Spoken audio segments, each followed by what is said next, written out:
ketika Rasulullah SAW dituntut kafir Mekah, kita tahu kan mereka nuntut apa misalnya? Mereka nuntut tuh, Muhammad saya percaya kamu Rasul, tapi syaratnya Mekah yang tandus sulap jadi kota yang subur makmur, menjadi jannat subur makmur.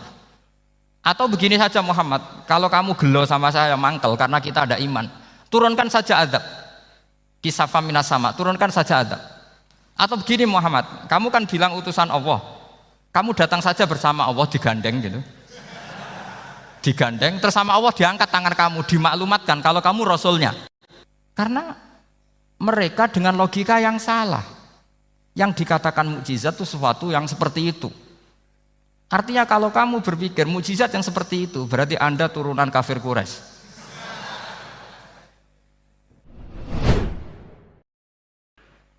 Kulo diminta panitia untuk bikin judul. Terus judul kulo adalah keistimewaan mukjizat Al-Quran. Kersane akurat nih kulo betul kerpean, jadi otoritatif.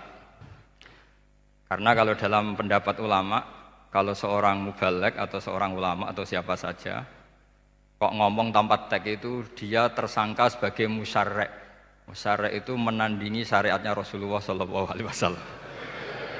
Dengan pikiran-pikirannya, dengan jargon-jargonnya. Jadi itu masalah besar kalau dalam tradisi ulama, karena pikirannya tidak musalsal, tidak ada silsilahnya ila Rasulillah SAW. Makanya saya meskipun banyak orang percaya ngaji di mana-mana itu bawa kitab. Satu ya tadi niat ngerpek tadi supaya saya dulu masih ingat zaman di sarang itu kalau tes itu banyak yang bawa kitab. Ketika ditanya, ini namanya ngerpek? Enggak Pak, mutolaah itu tanpa batas. Jadi mutolaah itu kapan saja. Yang agak kriminal itu kasus ujian nasional. Itu ada seorang guru SD. Ini kisah nyata, ingin membocorkan ujian apa? Nasional. Itu kan jelas kriminal itu. Si guru SD tadi berdalih gini, wong ujiannya mungkar nakir saja dibocorkan, apalagi ini ujian negara. Karena semua kiai itu kan mengajari kita marrobuka waman nabi. Itu kan mengecewakan mungkar nakir. Artinya kan membocorkan ujian. Singkat cerita kiai tadi itu, guru tadi, kalau nggak percaya tanya Gus Bah. Akhirnya rombongan guru SD tanya ke saya, apa betul Gus ujian boleh dibocorkan? Analoginya kiai-kiai bocorkan ujiannya siapa? Mungkar nakir. Karena saya ya NKRI harga mati, saya bilang tertawa-tawa toh. Kalau saya jawab nggak kriminal dimarahin polisi. Kalau saya jawab kriminal, analoginya dengan mungkar nakir memang yang membocorkan itu apa? Nggak usah diteruskan, kalau saya bilang boleh nanti jadi kriminal. Dan agama ini adalah analogi itu kias. Sehingga saya di sini insya Allah serius sekali membawa makalah mukjizatnya Quran. Kenapa demikian? Memang saya merasakan dan semua yang hadir di sini pasti merasakan bahwa mukjizatnya Quran itu luar biasa. Sehingga kita satu-satunya umat yang nggak ditunggui Rasul, tapi kualitas iman kita insya Allah menyamai periode-periode sahabatnya Rasulullah SAW. Tapi syaratnya tadi ya, dengan pikiran yang sama, dengan teks yang sama, dengan rasa yang sama, dengan kejiwaan yang sama. Caranya gimana supaya sama? Kita harus terus membaca teks. Teks itu mengingatkan kita. Misalnya begini, yang dikatakan mukjizat itu kan sesuatu dahsyat yang dalam nalar manusia itu nggak mungkin terjadi. Misalnya ontanya Nabi Soleh keluar dari batu besar, itu kan satu peristiwa yang akal manusia tidak sampai. Begitu juga tongkatnya Nabi Musa membelah Laut Merah, yang akal manusia itu tidak sampai. Tapi pikiran itu menurut mazhab kita yang waras ini, saya ulang lagi, kita yang waras itu pikiran kriminal, itu salah. Saya ulang lagi ya, kita semua kan umatnya Rasulullah SAW. Semoga benar-benar umatnya Nabi, bukan Islam yang kumat. Karena orang Islam itu pilihannya hanya dua, kalau nggak bersatu umat Islam ya Islam yang kumat. Kumat itu agak gitu, namanya kumat dalam bahasa Jawa. Begini, saya ulang lagi ya. Yang dikatakan mukjizat itu amrun khariqun lil adat, sesuatu yang luar biasa, kemudian dalam tanda kutip yang manusia itu tidak mampu. Sehingga itu dikatakan mukjizat seperti tongkatnya Nabi Musa dan untanya Nabi Nuh yang keluar dari batu besar. Kalau kalian ingin jadi wali, pikiran seperti itu udah akan jadi wali. Gagal itu di KPU gagal. Itu. Jadi nggak usah sampai MK, di KPU sudah gagal. Kenapa demikian? Pertanyaannya begini. Memangnya sesuatu yang wajar kita lihat keseharian itu dalam kemampuan manusia? Saya ulang lagi. Memangnya sesuatu yang biasa saja, yang normal saja itu dalam kemampuan manusia? Enggak juga kan? Manusia bisa enggak bikin unta? Yang wajar saja, yang lewat indukan, bisa enggak? Enggak kan? Manusia bisa bikin laut enggak? Enggak kan? Jadi kalau mukjizat itu dengan definisi sesuatu yang manusia tidak mampu, memangnya keseharian alam ini manusia mampu? Enggak juga kan? Nah, karena agama Islam dengan logika itu, Rasulullah SAW menolak mukjizat yang seperti itu. Ya, menolak mukjizat yang seperti itu. Makanya saya bilang pikiran pertama tadi itu kriminal, karena itu ditolak oleh Rasulullah SAW. Karena ya itu tadi, kalau itu dituruti, lama-lama kita tidak tahu kedahsyatan ciptaan Allah keseharian. Makanya ketika Rasulullah diminta laula utiya mislama utiya Musa, ya Muhammad itu punya mukjizat kayak tongkat Nabi Musa. Kasolihin Nuh, kasolihi soleh. Apa karena koti apa? Soleh. Sebagaimana untanya Nabi Soleh. Apa jawabnya Allah? Wa ma min dabatin fil ardi wala ta'iri yatiru bi janahihi illa umamun amsalu. Sebagian dijawab inna fi khalqis samawati wal ardi wa ikhtilafil laili wan nahar sampai saat terusnya wa tasrifir riyah saat terusnya la ayatil liqaumi yaqilun. Karena logika yang terbangun begini, dan ini saya ulang lagi, ini syarat utama jadi wali. Ini masih satu poin. Nanti ACC-nya nunggu ketua-ketuanya. Tapi kamu jangan bayangkan wali itu kayak Sunan Kudus tunda. Jadi kalau kamu jadi wali itu maknanya kullu mukminin waliyullah itu diikhyakan banyak. Setiap mukmin itu walinya.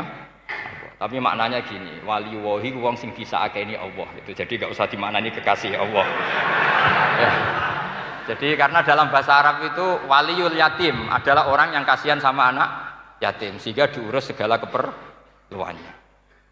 Perempuan yang perawan punya bapak namanya apa? Wali. Artinya si bapak sayang sama putrinya disebut apa? Wali. Jadi nanti kalau kamu jadi wali dengan makna yang tadi kullu mukminin waliyullah. Setiap mukmin adalah orang yang dikasihani Allah dan insya Allah semua kita masuk, paham ya? Ya, enggak wali songo itu baru maknanya waliyullah sing sayang Allah. Kayaknya kita belum daftar yang ke situ nanti itu. Ada urutannya. Saya ulang lagi ya.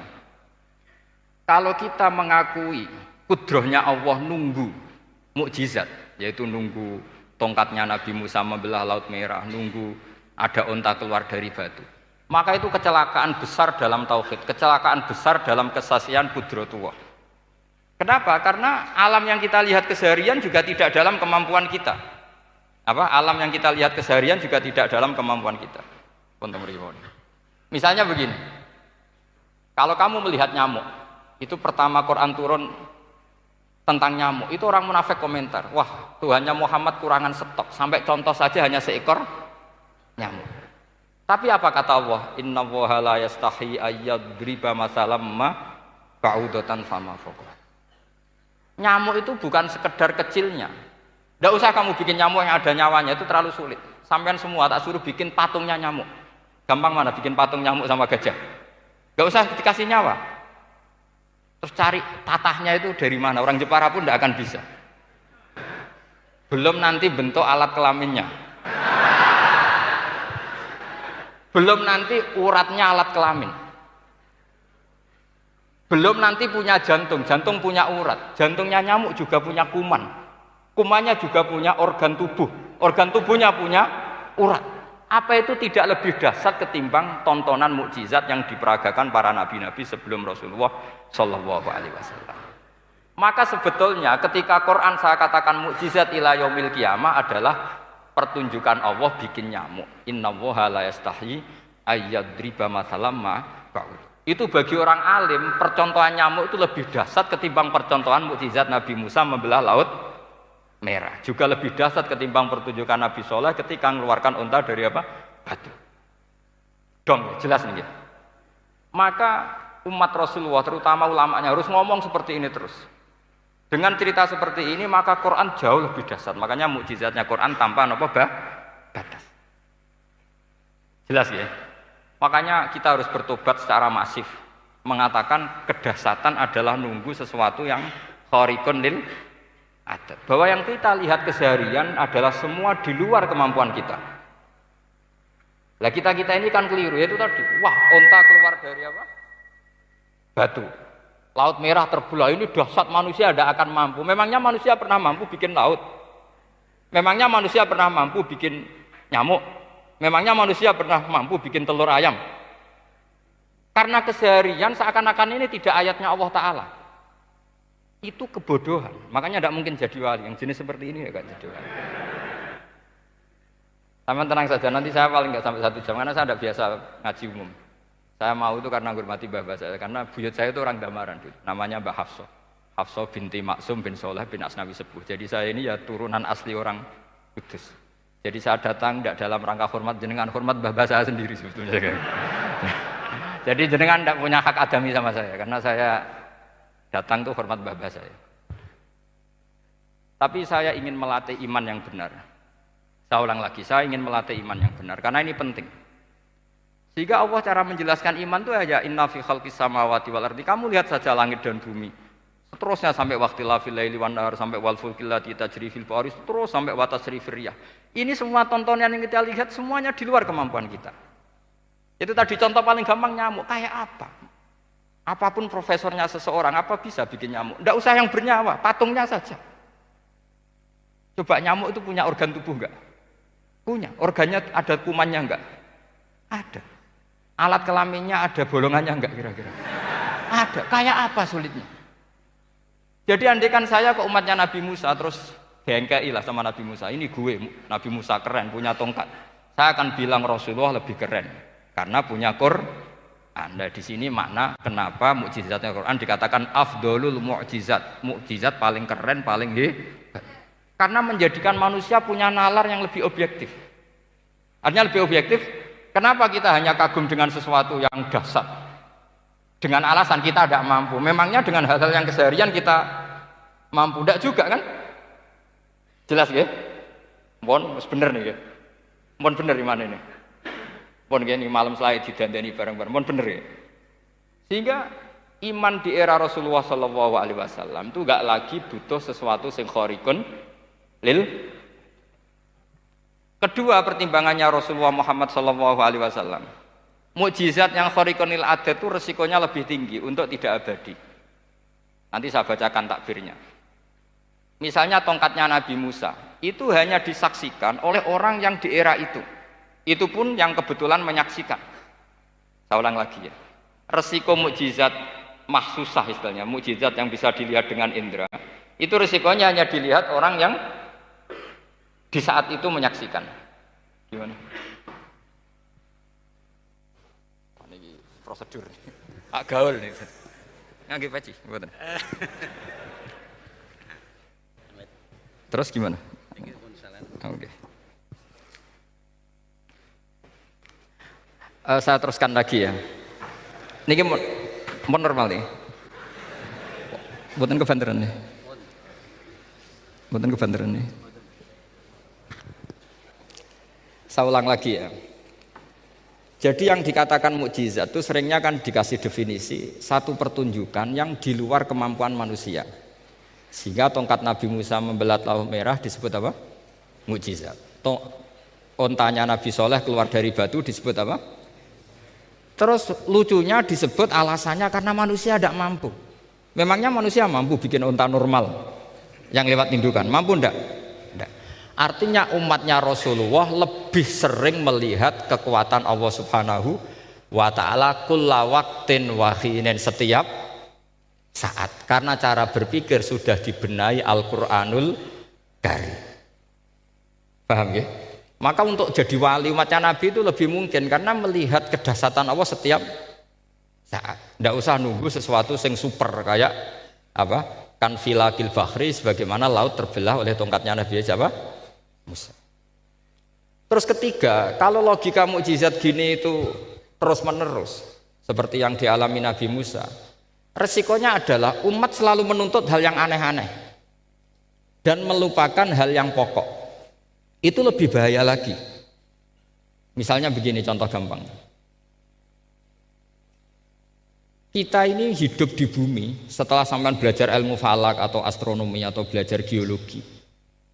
Planet yang sebesar ini apa? Semuanya itu sudah maha dahsyat. Gara-gara kita berpikir butuh kejadian yang aneh. Ya gara-gara ingin kejadian yang aneh. Mungkin lama-lama Anda ingin cari model hewan yang kepalanya itu di pantat. Baru percaya kudrahnya Allah. Lama-lama kamu jadi dukun. Seneng ular yang berkepala manusia, itu baru dahsyat. Nanti menjadi klinik. Makanya kritiknya ulama, mukjizat itu tidak perlu dituruti. Karena kalau dituruti itu bahaya bagi kelangsungan kenormalan kita. Makanya kata Abdul Hamid Khan, termasuk kitab yang saya kagumi, kata beliau begini. Yang menjadikan orang kafir adalah dia nganggep kudrahnya Allah Ta'ala itu bergantung sesuatu yang dahsyat. Dia nggak sadar bahwa keseharian dalam hidupnya semuanya pertunjukan kudrahnya Allah Subhanahu wa Ta'ala. Kayak tadi, saya contohkan nyamuk tadi. Inna woha la yastahi ayyadriba masalam ma. Terusannya ba'udotan fama fokwa. Kayak apa susahnya bikin nyamuk? Sudah kecil, punya alat kelamin, punya organ, punya urat, lalu dalam tubuhnya juga ada kuman, kumannya juga berorgan. Kebayang nggak Anda bikin seperti itu? Enggak. Dahsyat mana dengan tongkatnya Nabi Musa? Sama-sama berstatus kita tidak mampu sama sekali. Dahsyat mana? Sama kan? Nah, itu yang diinginkan Rasulullah Shallallahu Alaihi Wasallam, dan Al-Quran menggiring kita cara berpikir begitu terus. Sehingga Quran cukup menghentikan wa ma min dabbatin fil ardi wala ta'iri yatiru bi janahaihi illa umamun amsalukum. Sebetulnya burung yang setiap hari terbang, yang setiap hari lewat Anda, itu semuanya bukti kekuasaan Allah Subhanahu wa Ta'ala. Tidak usah nunggu kejadian-kejadian super dahsyat. Terus keempat, korbannya para kiai, termasuk saya. Jadi nanti kalau saya tidak bisa haji terbang, wah tidak kiai, tidak bisa terbang. Tidak bisa kayak Harry and Potter misalnya gitu, tidak bisa kayak Harry. Jadi nanti kiai juga dituntut gitu, bisa terbang kayak Aladin. Jadi nanti repot. Semua kebenaran agama bergantung pimpinannya ini punya kedahsyatan-kedahsyatan itu. Akhirnya celakanya apa? Ada orang yang pura-pura dahsyat tapi penipu, kayak kasusnya Dimas Kanjeng. Oh nggih. Mboten apa-apa, sing penting ini lancar mon. Nggih nggih.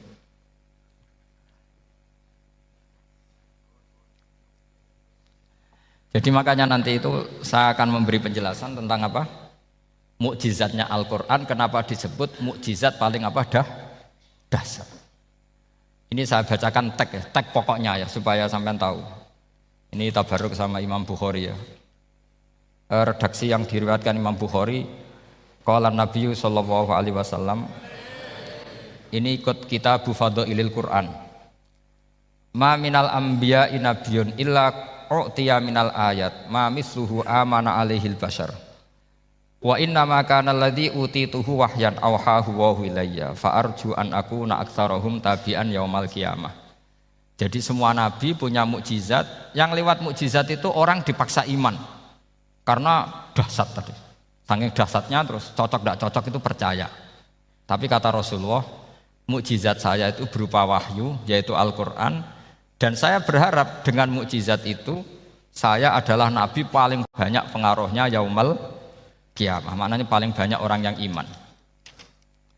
Terus di sini dikomentari oleh sarehnya ya, oleh penyarahnya yaitu Ibnu Hajar Al-Asqalani.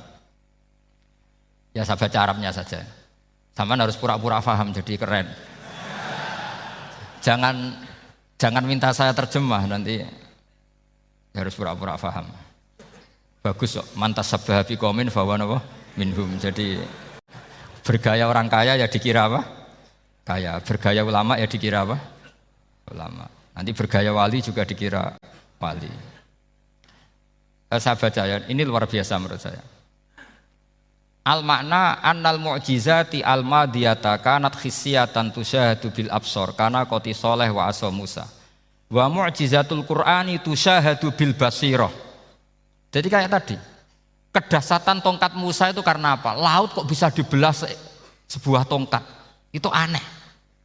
Kalau maknanya aneh adalah di luar kemampuan manusia, nyamuk lebih aneh. Kayak apa susahnya bikin organ apa? Nyamuk yang sekecil itu. Artinya bedanya apa? Tongkatnya Nabi Musa dengan pertunjukan nyamuk yang sama-sama mengarah satu titik, yaitu mengakui absolutisme kudrahnya Allah Subhanahu. Sama ndak? Sama. Sehingga umatnya Rasulullah tidak perlu ditunggoni mukjizat simsalabim. Cukup penalaran akal. Ini namanya basirah apa? Basirah. Nggih jelas ya? Mohon sampean ra usah kepen roh tongkatnya Nabi Musa toh. Cekap melihat apa? Nyamuk. Ya sudah bagus, sudah maju, sudah keren. Ya jelas ya. Li'annal ladzi yusyahadu bi ainir ra'si yang qaridu bingkiradi musyahidihi walladzi yusyahadu bi ainil aqli baqin yusyahiduhu kullu man jaa ba'dal awwali mustamirron. Sesuatu yang dipertontonkan lewat sesuatu yang fisik kayak tongkat Nabi Musa, itu yang percaya langsung tentu yang melihat. Setelah itu ada yang percaya, ada yang enggak. Bisa saja itu hoax, bisa saja macam-macam. Tentu yang enggak percaya tentu salah, ya kita sepakat. Tapi tetap saja yang enggak menyaksikan itu bisa saja enggak percaya. Paham ya? Tapi logika kedahsyatan nyamuk, siapapun yang punya nalar percaya. Artinya giringan Al-Quran untuk melihat mukjizat itu kedahsyatan Allah bikin nyamuk itu abadi ila yaumil kiamah, dan siapapun yang waras akan ikrar dan tetap menyaksikan karena insya Allah ada nyamuk terus ila yaumil kiamah. Itu kan teman tidur kita, paham? Makanya kamu kompromi dengan nyamuk, sekali-kali jangan dicablek, ini ayatnya Allah. Ya bila perlu dicium, dielus-elus gitu. Karena saya yakin yang hadir di sini andekan melihat tongkatnya Nabi Musa kira-kira dilus-lus enggak? Kira-kira? Andekan loh, kamu punya kesempatan melihat tongkatnya Nabi Musa, gimana? Dilus-lus, dikai mori, dikai kembang 7 taman, kan gitu. Tapi kenapa nyamuk enggak kamu begitukan? Toh sama-sama ini ayatnya Allah yang luar biasa. Makanya ini ngaji di sini saya ulang lagi, sama ndak perlu merasa punya hak adami sama saya, karena saya memang buyut saya kandung itu orang Gamaran, namanya Mbah Hafsah. Hafsah itu binti Maksum bin Soleh bin Asnawi Sepuh. Jadi saya ini termasuk turunan beliau yang keluar dari Kudus di Rembang. Karena mbah saya kandung itu sepupunya Mbah Sahal, ya sama Mbah Sahal, ibunya Badiah. Badiah ya putrinya Mbah Hafsah ini. Kalau ibu saya namanya Sofiyah, ya putrinya Mbah Hafsah ini. Jadi kenapa saya cerita ini, ya memang Quran sudah terang-terangan ngendikan dzurriyatam ba'duhan apa mimba. Jadi kekuatan dzurriyah itu luar biasa. Jadi kita menjaga harkat dan martabat para leluhur supaya ilmu ini terjaga. Jangan marisi gayane tok, bae alim terus putune pedita-pediti gak alim terus gak keren, menurut saya itu malu itu. Jadi marisi itu ya kalau putunya orang alim ya alimnya, jangan marisi mulyane. Ora alim terus mulya tok gelem dicucup, itu gak keren menurut saya. Niru alimnya dulu baru sama-sama dicucup, itu baru betul, paham ya? Jadi ada aturannya lah. Saya teruskan. Sehingga Quran kalau menggiring mukjizat, ketika Rasulullah SAW dituntut kafir Mekah, kita tahu kan mereka nuntut apa misalnya? Lan nu'mina laka hatta tafjura lana minal ardi napa yam bu'a au takuna laka jannatum min nakhili wa inabin fatufajjiral anhara khilalaha napa tafsira au tusqitas samaa kama zamta alaina kisafan au ta'tiya billahi wal malaikati qabila au yakuna laka baitum min zuhrufin au tarqa sama. Masih mereka bilang gini, walan nu'mina liruqiyika hatta tunazzila alaina kitaban naqra'u. Mereka nuntut tuh, Muhammad saya percaya kamu Rasul, tapi syaratnya Mekah yang tandus sulap jadi kota yang subur makmur, menjadi jannat subur makmur. Atau begini saja Muhammad, kalau kamu gelo sama saya mangkel karena kita ada iman, turunkan saja azab, kisafam minas sama, turunkan saja azab. Atau begini Muhammad, kamu kan bilang utusan Allah, Kamu datang saja bersama Allah digandeng gitu. Digandeng terus sama Allah diangkat tangan kamu, dimaklumatkan kalau kamu rasulnya. Au ta'tiya billahi wal malaikati qabila. Karena mereka dengan logika yang salah. Yang dikatakan mukjizat itu sesuatu yang seperti itu. Artinya kalau kamu berpikir mukjizat yang seperti itu, berarti Anda turunan kafir Quraisy. Anda turunan apa? Kafir Quraisy. Maka gak boleh berpikir mukjizat seperti itu. Nyatanya Allah cukup menjawab dengan ayat wa ma min dabatin fil ardi wala ta'iri yatiru bi janahihi illa umamun amsalukum. Dijawab lagi inna fi khalqis samawati wal ardi waqtilafil laili wan nahar wal fulkil lati tajri fil bahr saturuse la ayatil liqaumi yakin. Semudah itu kita iman kedahsyatan kudrahnya Allah. Cukup melihat kerbau.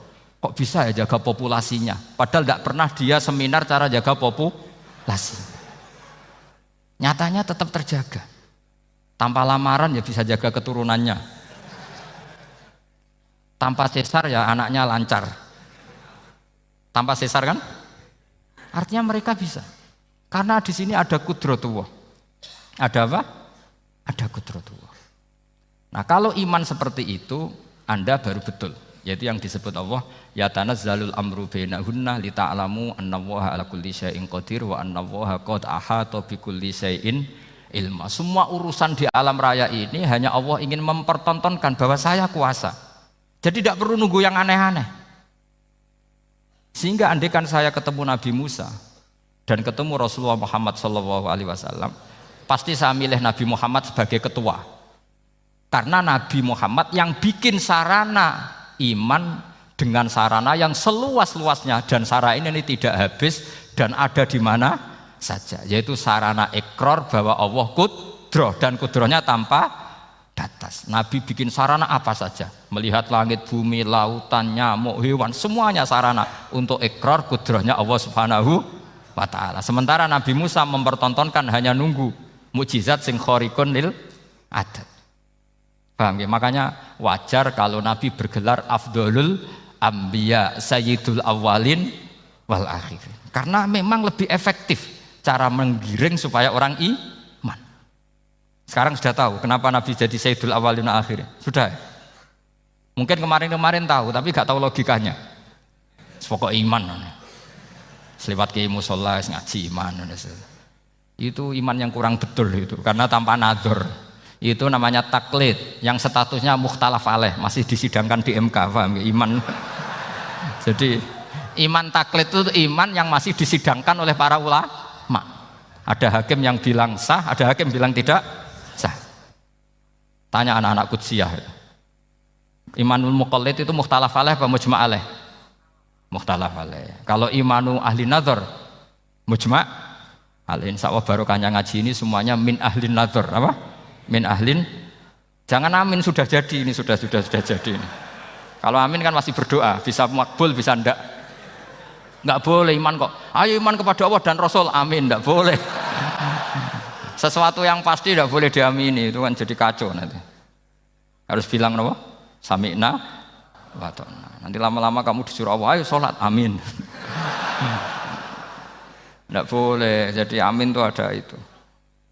Ada aturannya. Tapi bukan berarti saya nyalahkan jenengan, enggak. Ya memang salah gitu. Jadi kan. Ya saya memang statusnya salah. Ya saya ulang lagi ya. Berarti Rasulullah adalah Rasul yang sukses membuat sarana orang kembali ke Allah, mengakui kudrohnya Allah dengan sarana apa saja. Melihat rumput, melihat hewan, dan hewan itu ya apa saja. Dabah itu apa saja. Hewan yang melata di bumi apa saja, semua bukti kudrohnya Allah. Bahkan Rasulullah sukses membiarkan umatnya enggak ditunggui beliau tetap iman. Mergo ditunggui konsep sing super ngene kok Al-Qur'anul Karim. Jelas ya? Tapi caranya memahami ya seperti yang saya terangkan ini. Ya saya baca lagi ya yang jadi annal mu'jizati, pakai jamak muannas salim, annal mu'jizati al-madiyata, mukjizat-mukjizat yang sudah kelewat itu kanat khisiatan, bersifat fisik, tusyahadu bil absor, hanya bisa dilihat dengan mata kepala. Karena qoti soleh wa aso Musa, Wa mu'jizatul Qur'ani tusyahadu bil basirah. Sementara mukjizatnya Quran disaksikan dengan mata hati dan setiap orang punya mata hati. Fayakunu man yattabi'uhu li ajliha aksar. Li anna alladhi yusyahadu bi ainir ra'si yang qaridu bin qiradi musyahidihi. Walladhi yusyahadu bi ainil aqli baqin yusyahiduhu kullu man jaa ba'dal awal mustamirron. Sesuatu yang dilihat dengan mata kepala, setelah para saksi ini meninggal, maka setelahnya mencari-cari, bisa percaya bisa enggak. Tapi mukjizat yang disaksikan mata hati, siapapun percaya dan sampai ila yaumil kiamah. Dan tentu Quran lebih unggul dalam hal ini. Dan insya Allah kita semua adalah ahli Quran. Yaitu harus punya kesimpulan falam mata bayana lahu qala a'lamu annallaha ala kulli syai'in qadir. Sebagian ayat walita alamu annallaha ala kulli syai'in qadir wa annallaha qad ahata bi kulli syai'in ilma. Itu kenapa mukjizatnya Quran dasar. Itu yang gampang-gampang ya, melihat nyamuk, unta, kerbau itu yang gampang. Anda tak naikkan kelas sedikit menjadi agak ilmiah. Misalnya begini, kamu ahli falak. Misalnya kamu ahli falak. Misalnya kayak Batu Rehan ya. Itu pasti tahu kalau matahari dan rembulan dibikin Allah itu asyamsu wal qamaru bihusban. Bahwa matahari dan rembulan dibikin ini untuk hisab.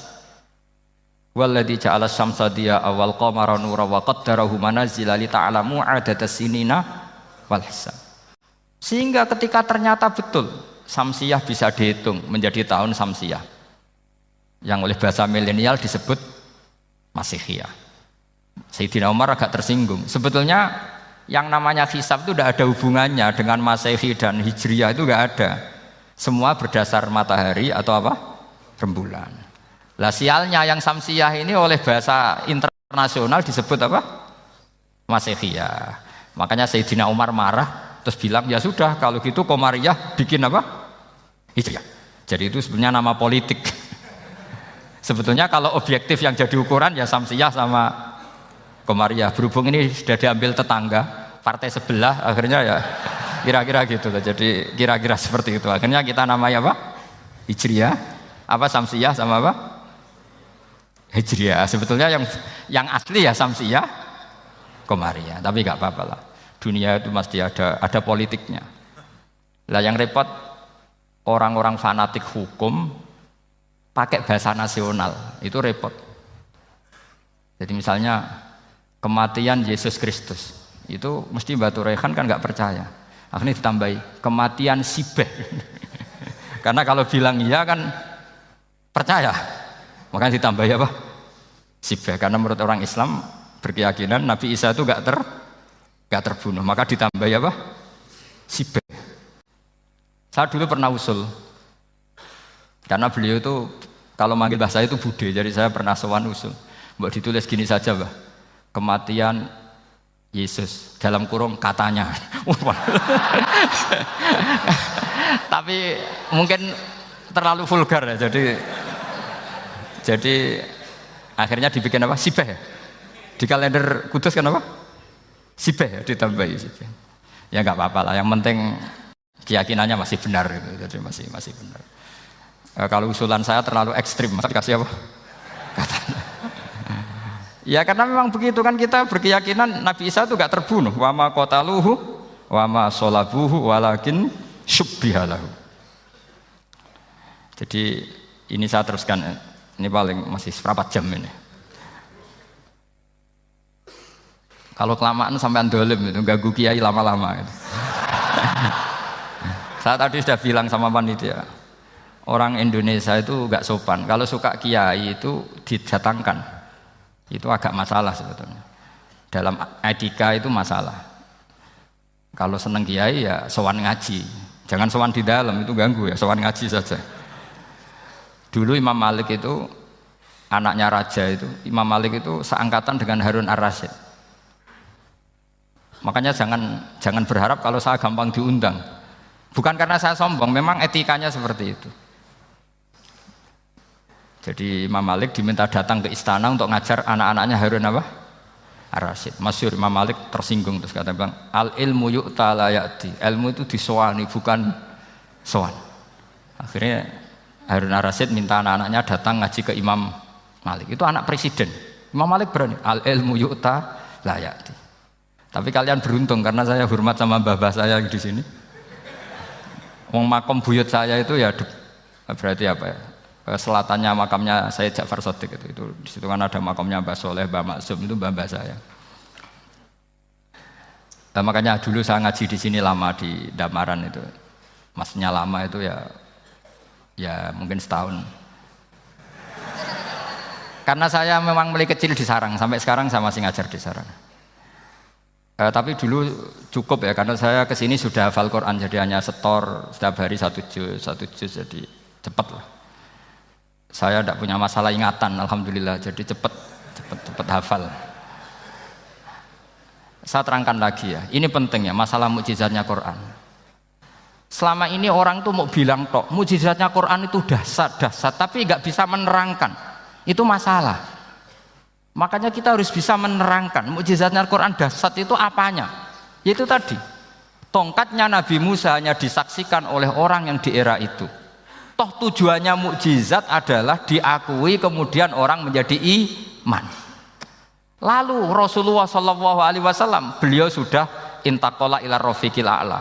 Tapi konsepnya Quran menjadikan orang yang enggak ditunggui beliau tetap iman ila yaumil kiamah. Itu yang maksud fa'arju an akuna aktsarahum tabi'an yaumal kiamah. Mukjizat saya itu cukup Quran kata Nabi dan dengan mukjizat itu orang akan iman ila yaumil kiamah. Caranya seperti ini. Karena tadi sedahsyat-dahsyatnya mukjizat tujuan utama orang terdikte supaya ikrar ngakui kudrohnya Allah. Lah ngono kok ngenteni tongkat sakti lah opo? Cukup delok nyamuk. Paham nggih? Jelas ya? Alhamdulillah mau naik kelas ini sudah benar ini sudah benar. Terus kedua begini, kedahsyatan Quran lagi.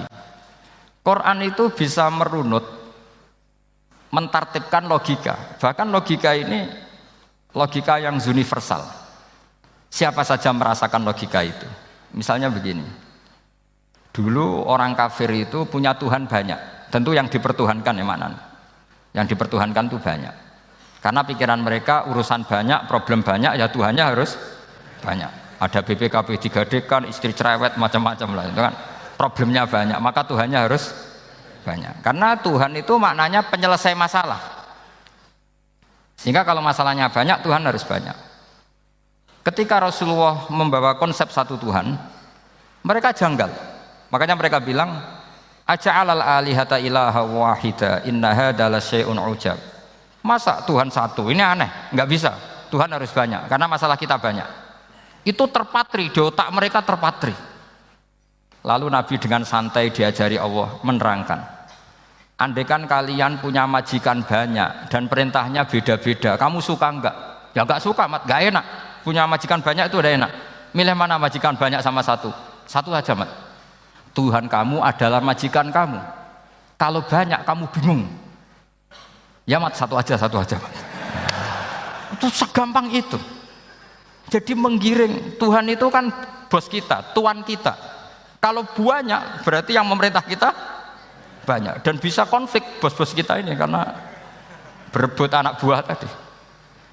Akhirnya mereka, kalau kamu punya majikan banyak dan perintahnya beda-beda, semuanya minta dilayani, kamu pusing enggak? Ya pusing, Mat.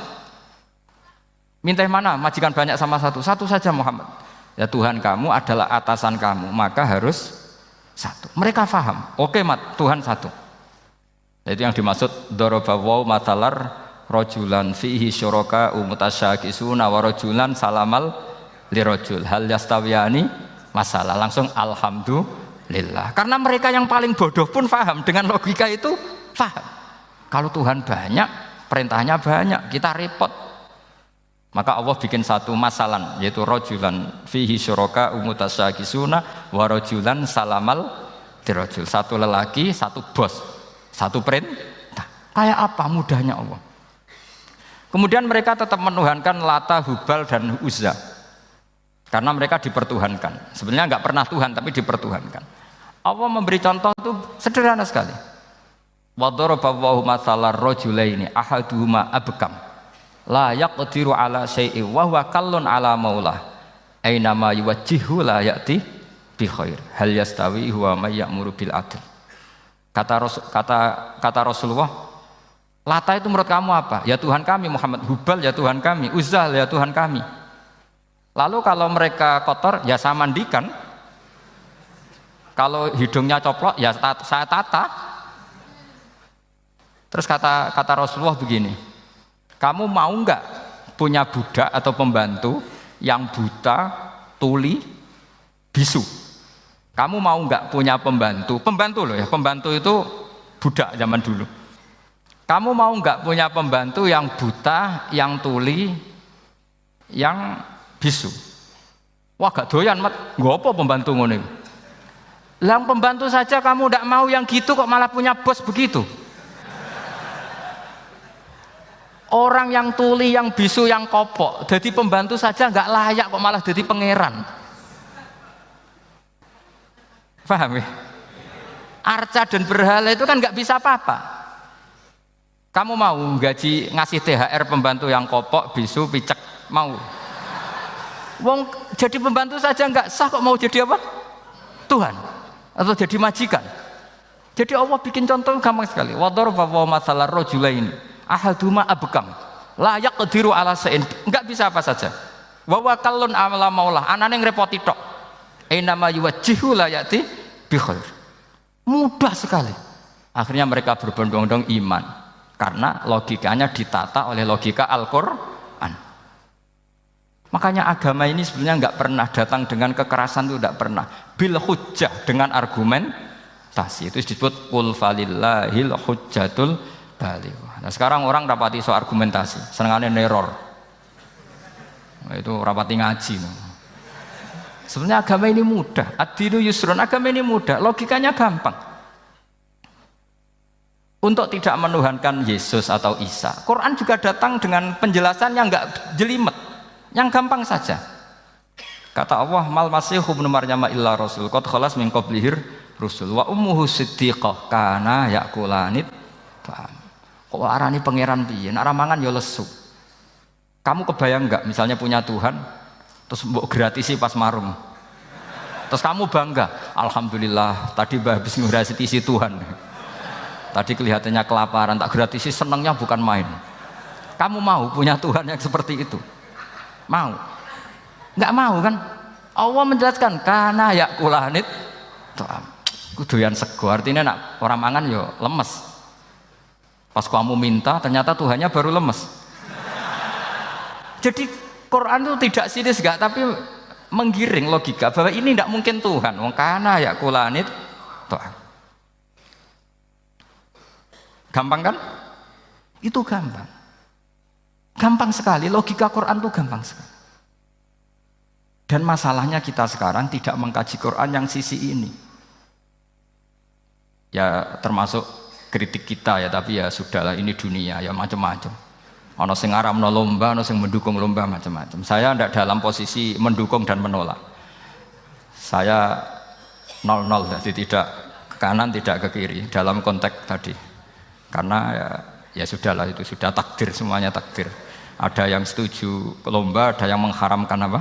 Lomba. Tapi sebetulnya kalau kita berpikir Quran diturunkan ya untuk yang saya terangkan ini, menjaga logika agama al-hujjah al-balighah ila yaumil kiamah. Karena kita tidak perlu tongkat lagi Nabi Musa, enggak perlu ontanya Nabi Soleh. Cukup dikawal aturan-aturan iman yang cukup mudah dan kita temukan di mana saja ayat-ayat itu.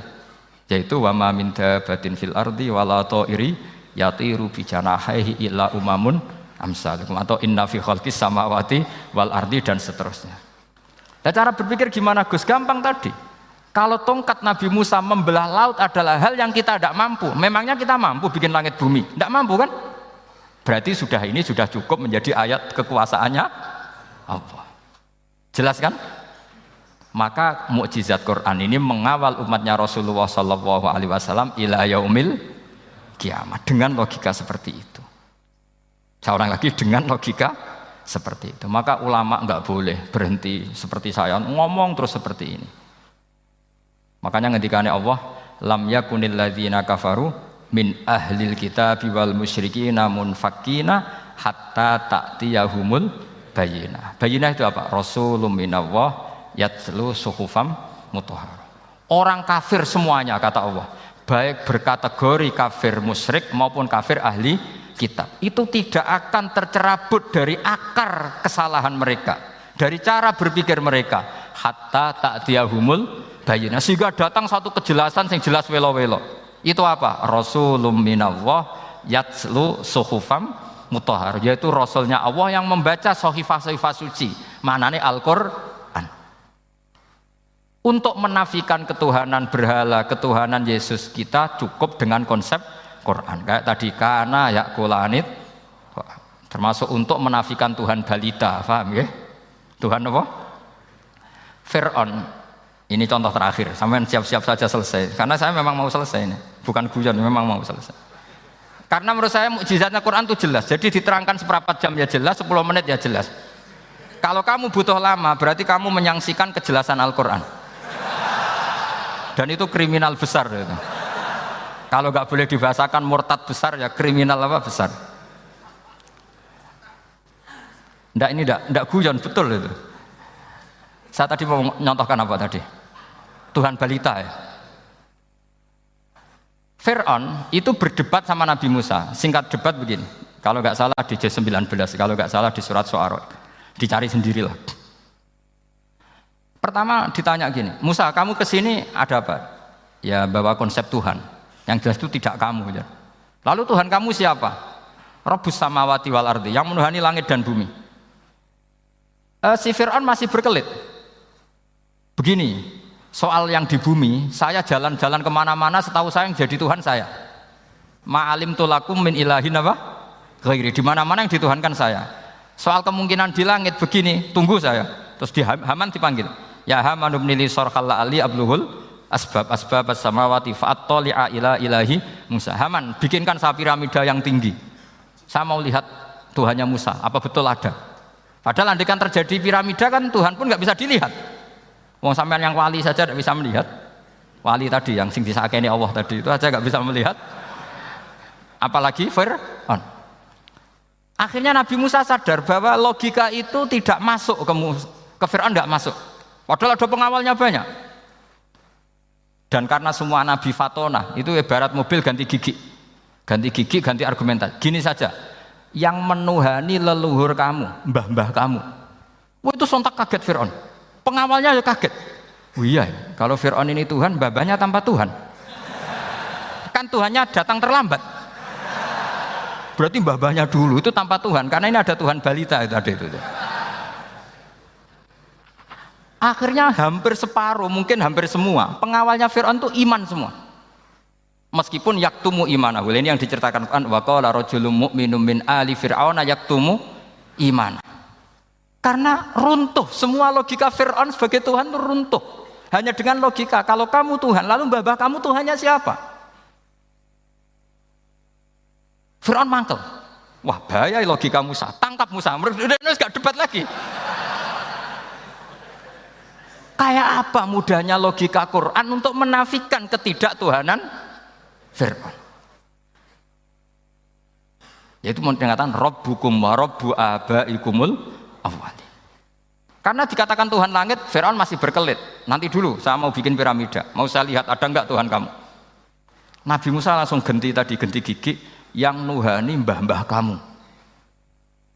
Orang kan masih pikir, ini kalau Tuhan betul, lalu orang-orang dulu Tuhannya siapa? Kan Tuhannya datang terlambat.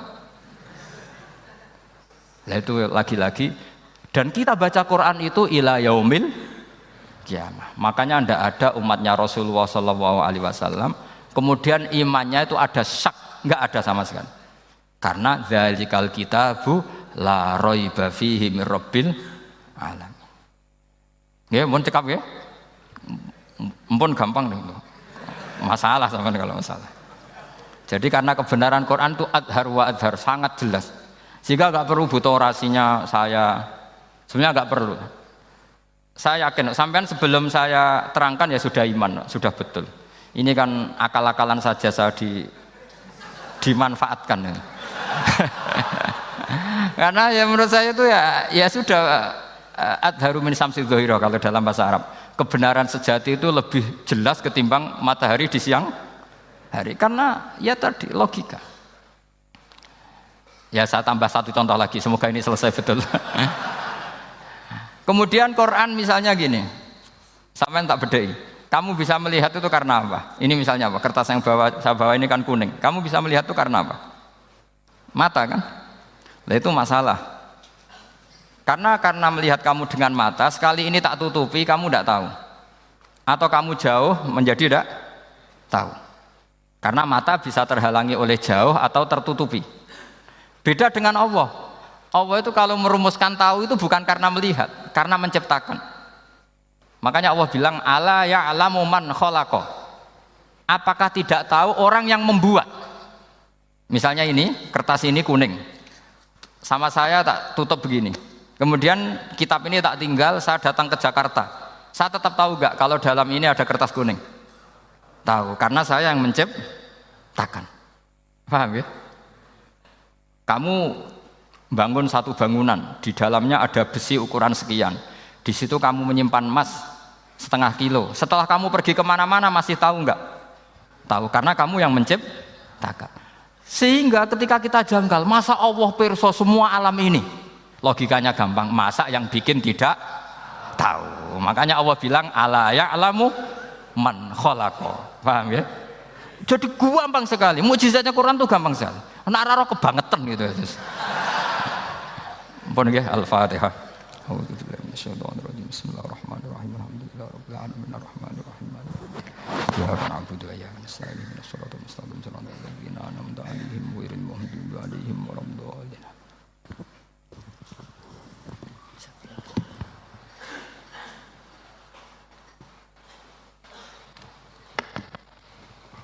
Yang doa siapa? Enggak usah doa.